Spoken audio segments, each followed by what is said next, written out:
Ce dimanche matin, dans les rues de Paris, 4 hommes circulent le plus tranquillement du monde.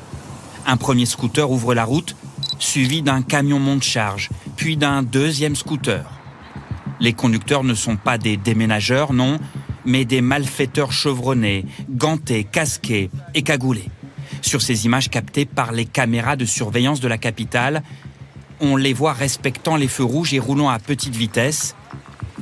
Ils s'approchent peu à peu de leur cible, le musée du Louvre.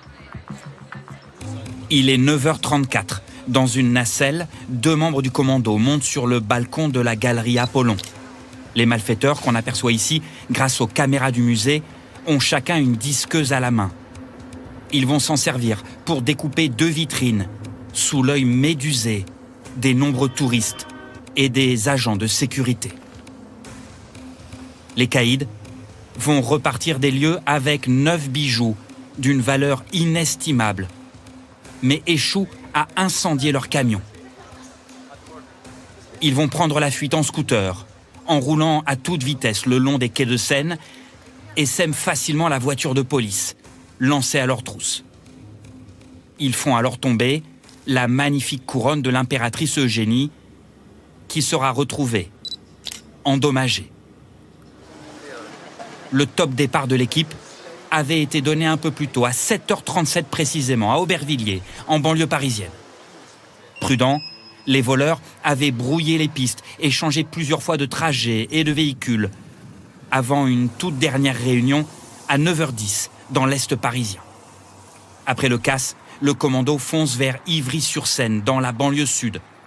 2 des suspects repartent à bord de cet utilitaire blanc équipé de gyrophares orange.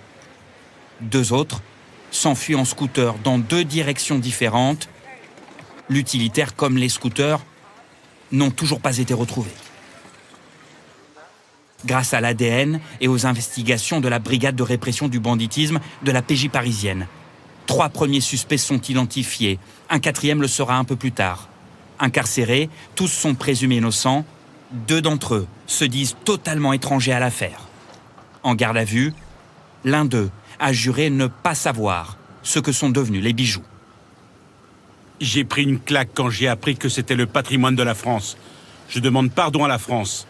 J'aimerais vous aider, mais je ne sais vraiment rien. La traque des bijoux se poursuit ce soir encore. Un récent voyage effectué au Monténégro par l'un des voleurs présumés intrigue les policiers. Des dizaines d'entre eux tentent toujours d'identifier de possibles receleurs et un mystérieux commanditaire.